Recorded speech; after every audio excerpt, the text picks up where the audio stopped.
지금의 지구는 인류가 지배하고 있지만 그렇다고 해서 지구의 주인이 인간인 것은 아닙니다. 지구에 살고 있는 모든 동물, 식물과 함께 살아가야 합니다. 하지만 우리는 더 넓은 땅을 원하고 발전을 원하고 욕심이 있기 때문에 그들의 터전을 조금씩 빼앗고 있습니다. 만약 누군가 우리의 터전을 빼앗으려고 한다면 터전을 지키기 위해 노력할 것입니다. 이것은 동물 역시 마찬가지이겠죠.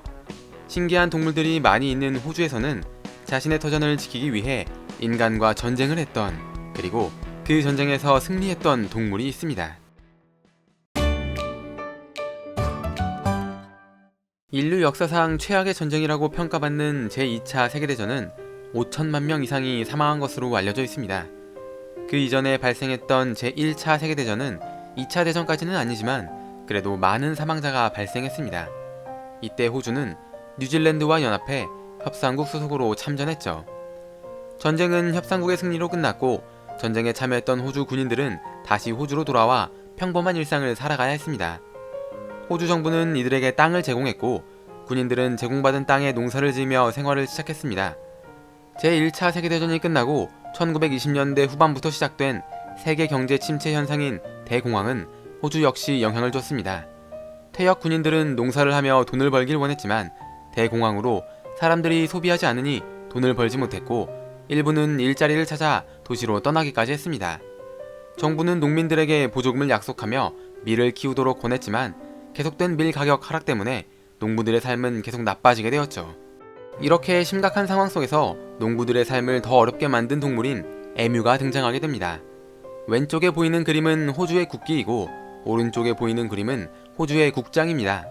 그리고 호주의 국장 속 왼쪽에 있는 동물은 캥거루이고 오른쪽에 있는 동물은 에뮤입니다. 호주 하면 캥거루나 코알라 같은 동물을 떠올리겠지만 에뮤 역시 호주를 대표하는 동물입니다. 에뮤는 타조와 비슷하게 생겼지만 약간 다른 동물로 약 2m 정도 되는 키를 가지고 있고 몸무게는 50kg, 그리고 달리는 속도는 시속 50km 정도 된다고 합니다. 인간 중에서 가장 빠르다고 알려진 우사인 볼트보다 훨씬 더 빠른 속도를 가지고 있죠. 에뮤는 한 번에 최대 20개의 알을 낳을 정도로 엄청난 번식력을 자랑하기도 하며 특이하게 초록색 알을 낳는 날지 못하는 새입니다. 그리고 과일이나 곤충, 곡식을 즐겨 먹는다고 합니다. 다시 호주 농부 이야기로 돌아가보죠. 이들은 정부에게 땅을 받았으며 정부의 요청에 의해 밀을 키웠습니다. 에뮤는 곡식을 즐겨 먹습니다. 즉 농부들이 키운 밀은 에뮤에게 있어 아주 맛있게 차려진 밥상과도 같은 것이었죠. 이때 호주는 토끼들과 전쟁을 벌이느라 토끼들이 들어오지 못하게 농장에 울타리를 쳐놨는데 2m가 되는 에뮤에게 이런 울타리 따위는 아무런 방해가 되지 못했습니다. 에뮤는 농부들이 잘 가꿔놓은 밀을 아주 맛있게 먹어치우기 시작했습니다. 이때 농장에 들어왔던 에뮤는 한두 마리가 아니라 2만 마리 정도 되는 그야말로 거대한 무리였습니다. 그리고 혹시라도 밀이 조금 남아있다면 토끼들이 뚫린 울타리에 들어와 남은 곡식을 먹어치웠죠. 대공황과 에뮤 때문에 호주의 농부들은 모두 굶어 죽을 위기에 처했습니다. 무언가 확실한 대책이 필요했죠. 농부들은 처음 관공서를 찾아갔습니다. 하지만 마을에 있는 작은 경찰서나 소방서는 2만 마리의 에뮤를 처리하기엔 힘이 너무 부족했습니다. 이후에 농부들은 당시 국방부 장관이었던 조지 피어스를 찾아갑니다. 이쯤 되니 군대가 아니면 에뮤를 처리할 수 없을 것이라 판단했던 것입니다. 호주 정부는 상황이 참 난감했습니다. 에뮤는 호주의 국조, 그러니까 나라를 상징하는 새인데 가만히 뒀다간 국민들이 굶어 죽을 수도 있는 상황이 되어버렸기 때문입니다. 국조를 학살한다면 분명 다른 나라들이 비웃을 것이고 그렇다고 그냥 놔두면 국민들이 죽어가는 아이러니한 상황에 빠지게 된 것이죠. 결국 정부는 농부들을 살리기 위해 대대적인 에뮤 소탕 작전을 펼치게 됩니다. 호주 농부들은 제1차 세계대전에 참전했던 군인들이기 때문에 그 당시 사용했던 기관총의 위력을 아주 잘 알았습니다. 그래서 에뮤를 소탕하기 위해 기관총을 이용할 것을 요구했죠. 조지 피어스는 농부들이 음식과 숙박을 제공하는 조건으로 현역 군인들의 기관총 사용을 허락했고 현역들의 사격 연습과 정부가 좋은 대응을 했다는 것을 알리기 위해 사진 촬영사와 기관총 2정, 탄약 1만 발을 작전에 투입했습니다. 예정대로라면 1932년 10월 31일 작전이 시작되어야 했지만 폭우가 내리는 바람에 11월 2일로 연기되었습니다. 어쩌면 이것이 이번 작전에 대한 복선이었는지도 모릅니다. 11월 2일 본격적인 작전이 시작되었습니다. 이때 사용된 기관총은 루이스 건이라고도 불리는 루이스 경 기관총으로 제1차 세계대전 때 영국, 미국, 프랑스, 러시아 같은 나라들이 주로 사용한 무기로 꽤 좋은 성능을 보여줬다고 합니다. 그렇기 때문에 아마 누구라도 이번 작전은 쉽게 생각했을 것입니다. 기관총이라면 MU는 절대 살아남을 수 없을 것만 같았죠. 군인들은 MU 무리에 다가가 기관총을 발사했습니다. 하지만 보이는 것처럼 큰 효율을 보여주지 못했습니다. MU는 몸에 비해 머리와 다리가 얇았기 때문에 이곳을 맞히는 것은 쉽지 않아 몸을 맞춰야 했는데 몸에는 여러 겹의 깃털이 촘촘하게 박혀있는 덕분에 몸을 뚫는 것이 쉽지 않았기 때문입니다. 게다가 MU의 속도는 너무나도 빨라서 조준을 하는 것, 따라잡는 것조차 할 수 없었습니다. 애초에 기관총을 사냥에 사용하는 것 자체가 작전 실패였는지도 모릅니다. 기관총은 소총보다 무거워 빠른 MU를 따라잡는 데 불리하기도 하고 총성이 너무 요란해 쏘기 시작하면 주위에 있는 MU들이 전부 도망가 버리기 때문이죠. 그럼에도 불구하고 11월 4일 이들은 두 번째 작전을 시작할 때 역시 기관총을 들고 나갔습니다. 이번에는 조금 더 가까이 가서 MU 사냥을 시작했죠. 군인들은 MU 무리에 다가가 기관총을 발사했습니다. 이번에는 무언가 성과가 있는 듯 했지만 하필 총에 탄피가 걸리는 바람에 모여있던 MU들은 모두 도망가 버렸습니다. 그래도 다행히 이번에는 12마리를 죽이는데 성공하긴 했습니다. 이쯤 되니 이제는 하나의 단순한 작전이 아니었습니다.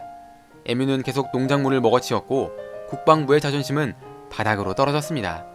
둘 중 하나가 포기하지 않는 이상 이 싸움은 끝나지 않을 것처럼 보였습니다. 그야말로 MU와 인간 간의 전쟁이 시작된 것이죠. 이것을 MU 전쟁이라고 부르기도 합니다. MU와 전쟁을 하는 동안 MU는 한 단계 진화한 것처럼 보였습니다.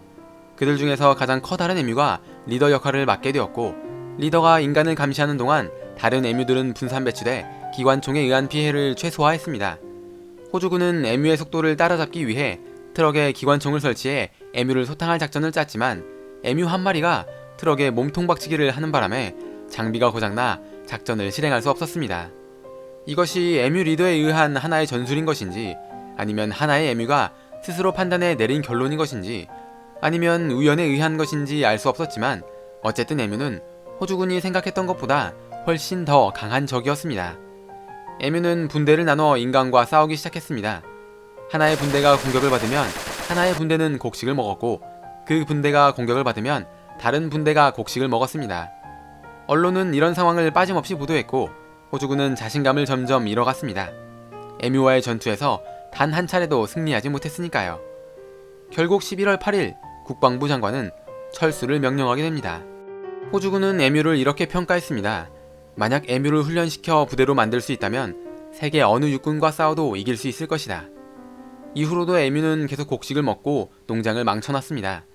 농부들은 다시 국방부 장관에게 지원을 요청했죠. 11월 12일 군대가 다시 출격했고 과거의 패배를 교훈 삼아 다른 작전을 펼쳐 MU를 소탕했습니다.